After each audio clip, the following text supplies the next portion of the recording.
मंजू और मनीष दोनों पति पत्नी थे और एक पिज्जा की दुकान पर काम करते थे। एक दिन जब देर रात में वो दोनों काम खत्म करके जा रहे थे, तभी उनका बॉस उन्हें कहता है, सुनना तो जरा मंजू और मनीष, हमें अभी अभी एक पिज्जा केक का ऑर्डर आया है, तो तुम लोग उसे पूरा करके घर जाओ। क्या सर, पर इतनी देर हो गई है, 12 बजने वाला है। हाँ सर, और ये पिज्जा केक ये क्या है? देखो, तुम्हें पिज्जा से केक बनाना है और ये ऑर्डर का काम तुम दोनों को ही करना होगा। अगर तुमने कर दिया तो मैं तुम्हें सैलरी के साथ बोनस भी दूंगा। इतना बोलकर बॉस दुकान से निकल जाता है और मनीष मंजू सोच में पड़ जाते हैं। वो जल्दी से कई सारे पिज्जा बना लेते हैं और फिर उन्हें एक के ऊपर एक रख के पिज्जा केक तैयार कर लेते हैं। तभी मनीष उस घर का एड्रेस पता करता है जहाँ से वो ऑर्डर आया था। मंजू, ये घर तो यहाँ से काफी दूर है और इस पर यह भी लिखा है कि हमें वहाँ पहुँचने से पहले एक भी कॉल नहीं करनी है, बिना फोन किए ही ऑर्डर पहुँचाना होगा। उफ़ो, कैसे अजीब लोग हैं, कितनी अजीब अजीब सी शर्तें हैं इनकी। खैर जल्दी चलो, ये काम खत्म करके मुझे घर जाना है और सोना है। बड़ी तेज नींद आ रही है। मनीष और मंजू बाइक पर बैठकर निकल जाते हैं पिज्जा केक का ऑर्डर देने। जब वो लोग उस घर के बाहर पहुंचते हैं तो देखते हैं घर की लाइट्स ऑफ थी। उस घर के बगल में भी एक घर था और इस पूरे इलाके में सिर्फ यही 2 घर थे। ये क्या, कितना मनहूस इलाका लग रहा है ये। मनीष, छोड़ो ना मंजू, हमें क्या, तुम जल्दी से घर की डोरबेल बजाओ ना। मंजू डोरबेल बजा देती है, पर तभी उसकी नजर घर की नेम प्लेट पर पड़ती है और मंजू चौंक जाती है। अरे मनीष, जरा ये देखो, यहाँ तो रमेश तिवारी लिखा हुआ है।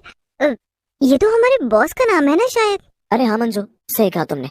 तो क्या ये हमारे बॉस का घर है? पर हो सकता है एक ही नाम का कोई दूसरा आदमी यहाँ रहता हो। मंजू और मनीष बात कर ही रहे थे कि तभी घर का दरवाजा खुलता है और घर के अंदर से 4 चुड़ैलें बाहर निकल कर आ जाती हैं और मंजू और मनीष को घर के अंदर खींच लेती हैं।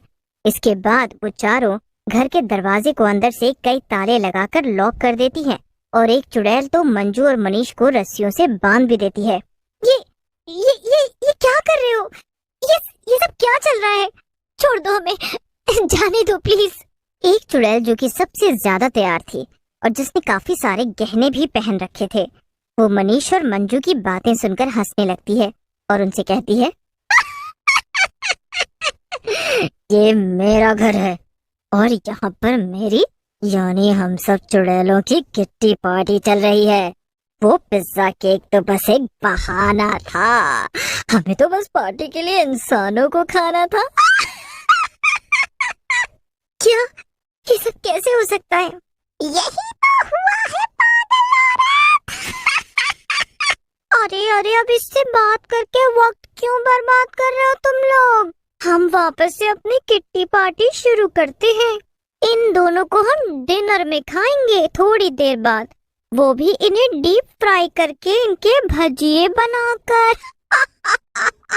हाँ चलो, आइडिया तो बुरा नहीं है। चलो फिर पहले हम लोग अपना पत्तों का गेम खत्म करते हैं। देखना भी तो है ना कि हम में से कौन जीतेगा। आखिर जीतूंगी तो मैं ही, आखिर ये मेरी किट्टी पार्टी जो है।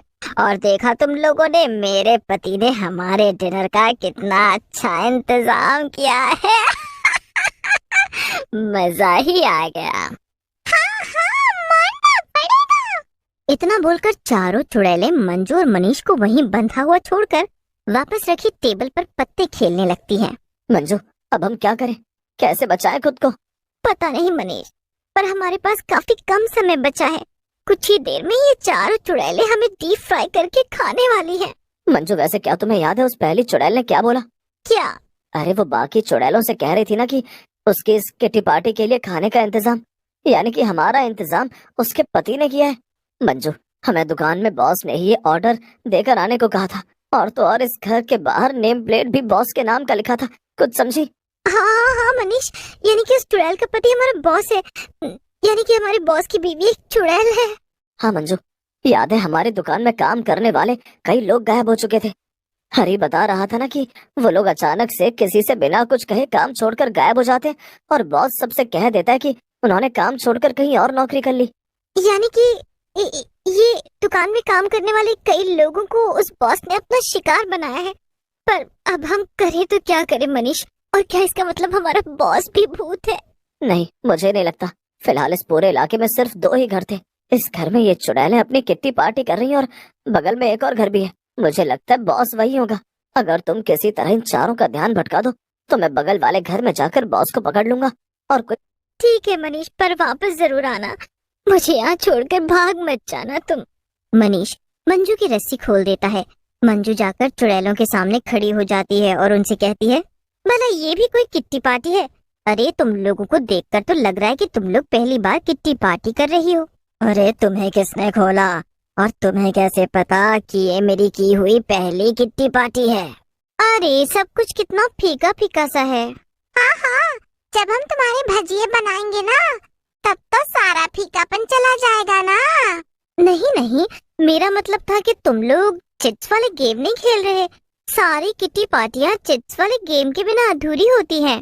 चिट्स वाले गेम? हाँ हाँ, मैं जब जिंदा थी तब मैंने टीवी पर देखा था कि कुछ औरतें किट्टी पार्टी में कागज के चिट्स बनाती हैं और उस पर कुछ लिखकर एक कटोरे में डाल देती हैं। कुछ लिखकर नहीं, बल्कि हम लोग उन चिट्स में कई सारे अजीब अजीब से डेयर यानी कि खतरनाक या मजेदार काम लिखेंगे और जिसके हाथ में वो चिट आएगी उसे वो काम करना होगा। मंजू जब इसी तरह सब चुड़ैलों को अपनी बातों में उलझाए हुए थी, उतनी देर में मनीष खिड़की से कूदकर दूसरे घर की तरफ चल देता है। उधर मंजू चुड़ैलों को गेम सिखा रही थी। ये तो सुनने में मजेदार लगता है। ठीक है, फिर यही खेलते हैं। हाँ तो मैं चिट्स बनाती हूँ, फिर तुम सब एक एक करके चिट इस कटोरे में से निकालना, ठीक है? सभी चुड़ैलें राजी हो जाती हैं और मंजू चिट्स बना देती है। सबसे पहले चौथी चुड़ैल कटोरे में से एक चिट निकालती है। अरे अरे, क्या लिखा है उसमें, बताना तो जरा। हाँ हाँ बताओ जल्दी, क्या लिखा है? अरे इसमें तो लिखा है कि मुझे पंखे पर उल्टा लटकाना होगा और फिर तुम में से कोई एक पंखा चला देगा और मुझे 2 मिनट तक वहीं लटके रहना होगा। ये क्या बात हुई? ये मजेदार कहाँ हुआ? ये तो अजीब सा काम है। है ना मजेदार हमारे लिए। चलो अब तुम जल्दी से पंखे से उल्टा लटक जाओ, फिर मैं पंखा चला दूंगी। चौथी चुड़ैल मुंह बनाते हुए पंखे से उल्टा लटक जाती है और तीसरी चुड़ैल जाकर पंखा चला देती है, मगर 2 मिनट होने से पहले ही वो चक्कर खाकर नीचे गिर जाती है और बेहोश हो जाती है। पर बाकी सभी चुड़ैलें उसके ऊपर हंसने लगती हैं। ये तो गई। चलो मेरी बारी है, मैं निकालती हूँ चिट। जब तीसरी चुड़ैल चिट निकालती है तो उसमें लिखा था कि चुड़ैल को घर के बाहर जाना होगा और एक हरी बिल्ली ढूंढकर लानी पड़ेगी। है?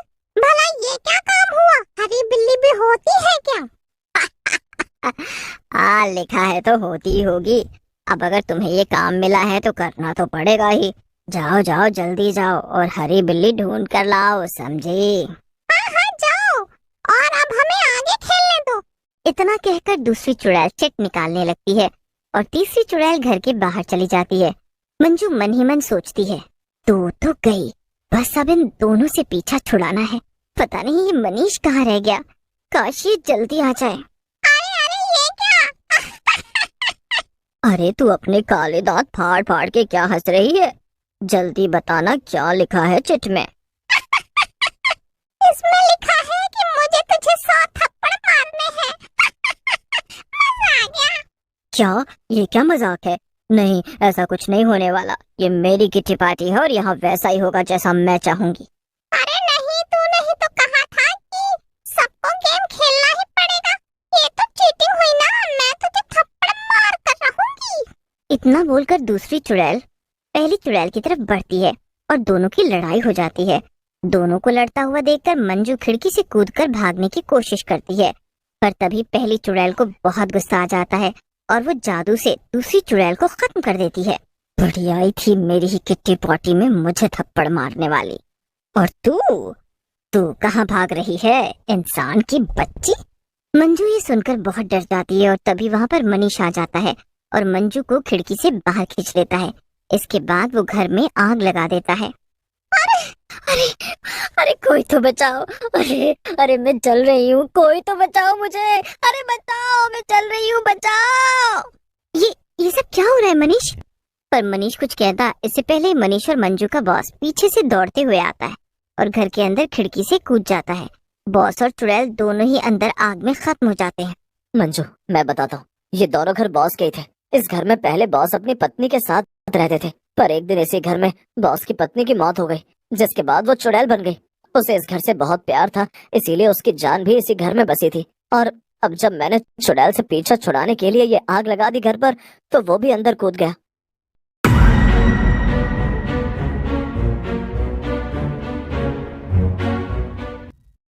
मिस्टर गोगो सिटी के बहुत ही ज्यादा डेंजरस और बिगेस्ट चोर में से एक है, जिसका पीछा पुलिस डिटेक्टिव मेहुल काफी दिनों से कर रहा था। एक दिन मिस्टर गोगो रॉबरी करने के लिए अपने हाउस से बाहर जाता है। गोगो के जाने के बाद डिटेक्टिव मेहुल भी गोगो के घर के अंदर चला जाता है। काफी देर रिसर्चिंग करने के बाद भी डिटेक्टिव मेहुल को मिस्टर गोगो के खिलाफ कोई क्लू नहीं मिलता। क्लू नहीं मिलने की वजह से डिटेक्टिव मेहुल गोगो हाउस से चला जाता है। मेहुल के जाने के बाद गोगो भी अपने घर पे आ जाता है। मिस्टर गोगो अपने रूम को अच्छी तरह देखने लगता है और देखने के बाद समझ जाता है रूम में कोई आया था। दोस्तों, क्या आप बिफोर और आफ्टर को देखते हुए बता सकते हो ऐसी क्या चेंजिंग हुई है जिससे मिस्टर गोगो को लगा था रूम में कोई आया है? सोचिए और अपना जवाब कमेंट में बताइए।